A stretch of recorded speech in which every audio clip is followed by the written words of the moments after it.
Hello and welcome to this session. Myself, Professor Roshan Yerne from Electrical Department, NIT Polytechnic, Nagpur. Today, we learn about the nuclear power plant. The power plant in which the nuclear energy is converted into the electrical energy is called as a nuclear power plant. Now, start the video with first see the learning outcomes. After completing this video, we able to understand the operation of nuclear power plant, elaborate the function of various parts of nuclear power plant, describe various advantages and disadvantages of nuclear power plant, discuss about nuclear fission process.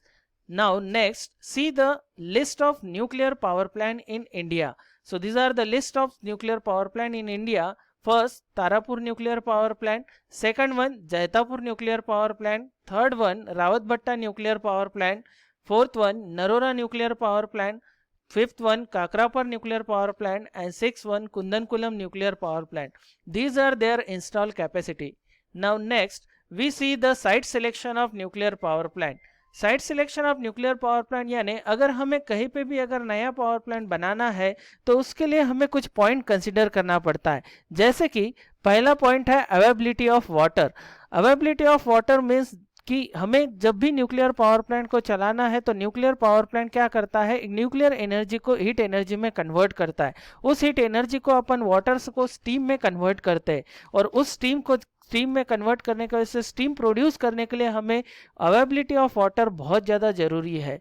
Next one, away from populated area. जैसे कि हमें पता है कि nuclear power plant से nuclear radioactive जो raise है वो निकलते हैं। इन न्यूक्लियर रेडिएक्टिव रेज के वजह से जो पॉपुलेशन एरिया है वो अफेक्ट हो सकता है, इसलिए हमेशा न्यूक्लियर पावर प्लांट हम away from the population area करना चाहिए। Next one, disposal of waste difficult. Disposal of waste difficult मतलब कि यहाँ से जो न्यूक्लियर फ्यूल जलने के बाद जो न्यूक्लियर वेस्ट निकलता है उसको प्रॉपरली डिस्पोज करना बहुत डिफिकल्ट होता है और इसीलिए न्यूक्लियर पावर प्लांट हम वही लोकेट करेंगे जहाँ पे अपन प्रॉपरली इसको डिस्पोज कर सके। Next is near to the load centre. हमारा हमेशा न्यूक्लियर पावर प्लांट जो है वो लोड सेंटर के पास में रहना चाहिए जिससे कि ट्रांसमिशन लाइन का जो कॉस्ट है वो अपना रिड्यूस हो सकता है। Next, easy to transport. Easy to transport यानी मैन और मशीन्स को अपने को ले जाने के लिए यहाँ रोड और रेलवेज हमारे प्रॉपर रहनी चाहिए, हम वहीं पे हम न्यूक्लियर पावर प्लांट लोकेट करेंगे। Next one is a soil consideration. जहाँ soil consideration is required for that कि जब भी कोई न्यूक्लियर पावर प्लांट अगर कहीं पे बनाना है तो उसकी लाइफ जो है कंस्ट्रक्शन की लाइफ लॉन्ग रहनी चाहिए, इसलिए हमें ऐसा ही सॉइल कंसिडर करना है जहाँ पे हम प्रॉपरली उस न्यूक्लियर पावर प्लांट को लोकेट कर सके, जैसे कि हार्ड सॉइल। तो ये थे site selection. Now the next we learn about the nuclear fission and chain reaction. Now what is nuclear fission? The nuclear fission is nothing that if any free electron or neutron is strike on a nuclear atom, then it will be break into the two parts and the large amount of heat energy is liberated. अब यही जो neutron है ये अगर दोबारा अगर उसी atom के ऊपर अगर ये स्ट्राइक होता है तो और उसको तोड़ते तोड़ते जाता है और एक चेन बनाता है, that is chain is nothing but called as a nuclear chain reaction. जैसे कि इस पिक्चर में दिख रहा है कि एक न्यूट्रॉन है, ये एक एटम को स्ट्राइक हुआ, उसके वजह से इसमें क्रिप्टॉन और बेरोनियम यहाँ से प्रोड्यूस हुआ और उसके बाद फिर ये दोबारा दूसरे एटम के ऊपर स्ट्राइक हुआ और यहाँ पे large amount of heat energy liberate हुई। इसी हीट एनर्जी को हम इस्तेमाल करते हैं for to producing the electrical energy. Now next we see the block diagram of nuclear power plant. In block diagram of nuclear plants we see the operation of nuclear power plant. First, in a nuclear reactor the heat energy will be generated due to the nuclear fission. Now that heat energy has to be transmitted by hot coolant. That coolant is nothing but a CO2 or helium gas. ये hot coolant जो है ये nuclear reactor से निकल के heat exchanger में भेजा जाता है। हीट एक्सचेंजर में ऑलरेडी वाटर प्रेजेंट होता है। ये वाटर क्या होता है, गर्म होता है और इस वाटर से स्टीम प्रोड्यूस होता है। इस स्टीम को हम आगे नोजल में ले जाते हैं। नोजल में स्टीम की वेलोसिटी बढ़ती है, उस स्टीम की वेलोसिटी से टरबाइन में जाता है। टरबाइन जो है वो अपना रोटेट होता है।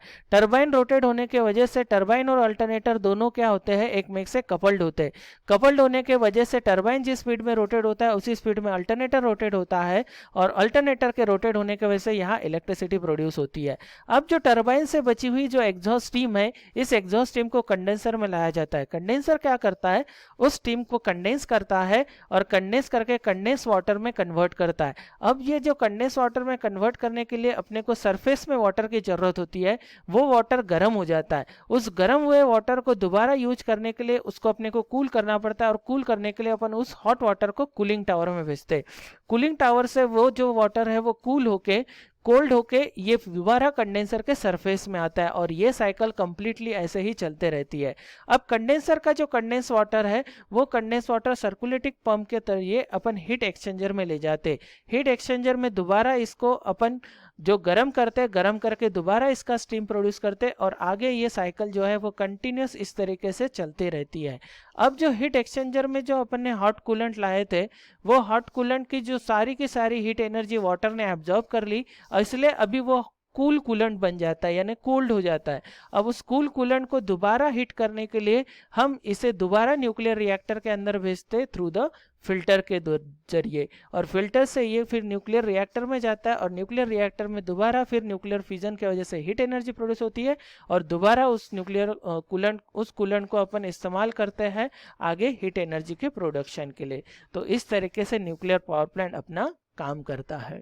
नाउ आगे हम देखेंगे इसके advantage and disadvantage. So the advantage of nuclear power plant are it reduces the demand of coal, oil and save the natural resources. The area occupied by nuclear power plant is also less. The firm power is more. Firm power is nothing but the power which can be available in all condition. इसका जो large amount of power भी यहाँ generate होता है, then small amount of fuel is required. एक छोटे से nuclear fuel से लार्ज अमाउंट ऑफ जो पावर है बहुत जनरेट होती है। ऑपरेशन इसका बहुत ज़्यादा क्लीन है क्योंकि ना यहाँ स्मोक प्रोड्यूस होता है ना ही यहाँ ऐश प्रोड्यूस होता है और इसकी जो एफिशिएंसी है वो थर्मल पावर प्लांट से ज़्यादा ही रहती है। Disadvantage, it will be disadvantage has a capital और इनिशियल कॉस्ट इज मोर। इसको बनाने के लिए जो सबसे पहले जो इनिशियल कॉस्ट होता है वो ज़्यादा लगता है। Then pollution is present, pollution जो है वो रेडिएक्टिव रेस प्रोड्यूस होते हैं इसलिए यहाँ पोल्यूशन प्रेजेंट होता है। The fuel is very costly, इसका जो फ्यूल होता है एक न्यूक्लियर फ्यूल जो अपन अगर बाजार में भी अगर लेने जाएंगे तो ये भी अपने को बहुत ज़्यादा कॉस्टली आता है।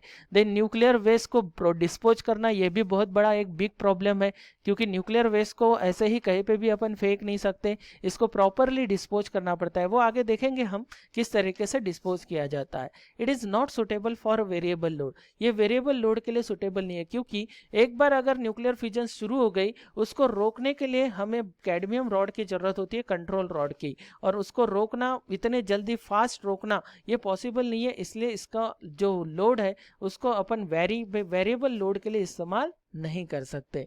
नाउ आगे देखते हैं कंस्ट्रक्शन ऑफ न्यूक्लियर रिएक्टर, यानी न्यूक्लियर रिएक्टर में क्या क्या होता है। So this is the diagram of nuclear reactor. In this nuclear reactor this part will be shows as a nuclear reactor. So in this nuclear reactor first part is a fuel rod. तो fuel rod क्या करता है, तो fuel rod एक प्रकार का nuclear fuel का एक रॉड बना हुआ रहता है जो कि थोरियम का बना रहता है, प्लूटोनियम का बना हुआ रहता है। इस तरीके से न्यूक्लियर एटम से बना हुआ ये एक रॉड होता है। देन ये जो रॉड का काम क्या है, to just produce the heat energy, इसके अंदर हीट एनर्जी प्रोड्यूस करना का काम होता है फ्यूल रॉड का। Next one is a reactor core. A reactor core is one in which the fuel rod are kept and the nuclear chain reaction takes place in the core. ये एक nuclear reactor का core है, this is fission chamber, जिसमें nuclear fission produce form होता है। Next one is a control rod. The function of control rod is to control the fusion process. जो fusion process यहाँ पे होती है उसको कंट्रोल करने के लिए कंट्रोल रॉड का इस्तेमाल करते हैं जो कि ये बोरॉन या कैडमियम का बना हुआ रहता है। Next one is the moderator. Moderator यहाँ पे जो आपको दिख रहा है दिस इज द मॉडरेटर। ये जो पिंक इसमें ये मॉडरेटर क्या करते हैं, यहाँ पे जो फ्री इलेक्ट्रॉन जो फ्लो होते रहते हैं या जो प्रोड्यूस होते हैं उनकी स्पीड को स्लो करने का काम होता है मॉडरेटर का, और ये ग्राफाइट से बने हुए रहते हैं। Next one that is a reflector. ये जो आपको जो बाहर की जो सतह दिख रही है उसको रिफ्लेक्टर बोला जाता है। The function of reflector is to reflect the except in free electron, यानी जो फ्री इलेक्ट्रॉन यहाँ से एस्केप होते हैं, उन एस्केप फ्री इलेक्ट्रॉन को दोबारा रिफ्लेक्ट करने के लिए यानी दोबारा चेंबर में भेजने का काम रिफ्लेक्टर का होता है। Next one is the thermal shedding. This is the shedding. Thermal shedding का काम क्या है? The function of thermal shedding to absorb the alpha beta gamma radiation, और उसका दूसरा फंक्शन भी है कि जो अंदर की हीट है वो बाहर ना जानी चाहिए, ये भी एक फंक्शन होता है शेल्डिंग का। Next one is a coolant. ये आपको जो कूलेंट दिख रहा है जो हीट एक्सचेंजर तक यहाँ से लेके जाता है, रिएक्टर से हीट एक्सचेंजर तक जो हीट लेके जाता है उसको बोला जाता है कूलेंट। तो कूलेंट का फंक्शन क्या है कि transfer the heat from reactor to heat exchanger, और ये जो कूलेंट है ये CO2 गैस या हाइड्रोजन या हेलियम गैस से बने हुए रहते हैं। Now next we see the what are the types of nuclear reactor. So the first type of the nuclear reactor is nothing but that the BWR. BWR is a boiler water reactor.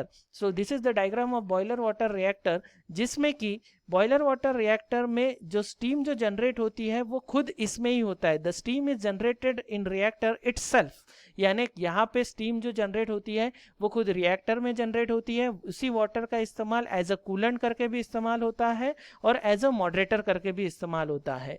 Next one is a GCR। GCR is a gas coolant reactor. Gas cooled reactor में यहाँ पे अपन जो है reactor और heat exchanger दोनों का इस्तेमाल होता है, लेकिन यहाँ पे एज अ कूलेंट करके गैस का इस्तेमाल किया जाता है। मोस्टली CO2 गैस का इस्तेमाल किया जाता है गैस कूलेंट रिएक्टर। और जो सबसे ज़्यादा जो रिएक्टर यूज होता है न्यूक्लियर पावर प्लांट में वो है PWR। PWR is a pressurise water reactor. इस प्रेशराइज वाटर रिएक्टर में क्या होता है? Here the fuel is a lightly enriched uranium and the water under the pressure is used in a both as a moderator and coolant. यहाँ पे जो water reactor है, ये जो PWR है, इस PWR में जो वाटर जो यूज होता है ये मॉडरेटर भी यूज होता है एंड एज अ कूलेंट भी यूज होता है। यानी यहाँ से जो हीट एनर्जी है इसको हीट एक्सचेंजर में लेके जाएगा और हीट एक्सचेंजर में ये अपनी हीट एनर्जी वाटर को देगा। वाटर के वजह से स्टीम जनरेट होगी, स्टीम जो है वो टरबाइन में जाएगी, टरबाइन रोटेट होगा जिससे जनरेटर रोटेट होगा और इलेक्ट्रिसिटी प्रोड्यूस होगी। जैसे कि आप इस पिक्चर में देख ही रहे हो कि किस तरीके से इसका प्रोसेस कंप्लीट होता है। अब ये ज़्यादातर जो न्यूक्लियर पावर प्लांट होते हैं इन सारे न्यूक्लियर पावर प्लांट में इसी न्यूक्लियर रिएक्टर का इस्तेमाल करता होता है। Next one question will be arising in mind कि what are the nuclear waste and how to dispose it. So all learner please stop the video and just think about that कि what are the nuclear waste are producing in this nuclear power plant and how to dispose it. So now all learners you have to be able to that thinking all the thinking about this question. Now see the what are the nuclear waste and how to dispose it. So the first nuclear waste is a solid waste disposal, जिसमें कि nuclear fuel को जलाया जाता है और nuclear fuel को जलाने से एक सॉलिड वेस्ट अपने को बाहर निकलता है। अब इसको डिस्पोज कैसे करते? तो क्या करते? The solid waste is buried deeply in the ground by making a trench. एक खाली जगह देखी जाती है, उसमें एक ट्रेंच बनाया जाता है, खड्डा बनाया जाता है और उस खड्डे में डीपली उस सॉलिड वेस्ट को डायरेक्टली ब्योर्ड किया जाता है, यानी गाड़ा जाता है।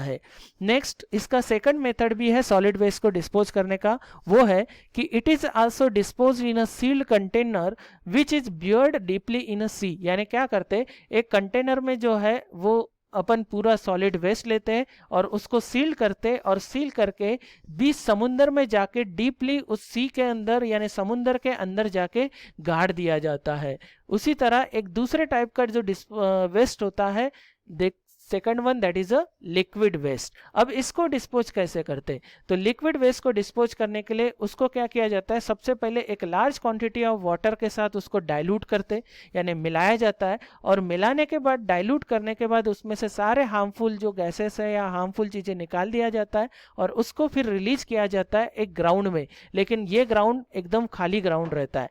Next the land should be unused and away from the populated area. ऐसे ही जगह पे इसको छोड़ा जाता है जो कि लैंड एकदम पॉपुलेटेड एरिया से दूर हो।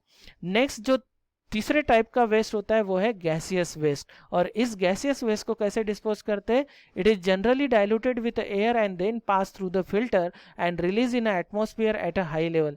यानी एक जो अपनी एटमॉस्फेयर एयर है उसके साथ उसको डाइल्यूट करते हैं और एक हाई लेवल पे चिमनी के थ्रू उसको रिलीज कर देते हैं। तो ये तीन टाइप के वेस्ट जो है ये न्यूक्लियर वेस्ट प्रोड्यूस होते हैं और इनको इस तरीके से डिस्पोज किया जाता है।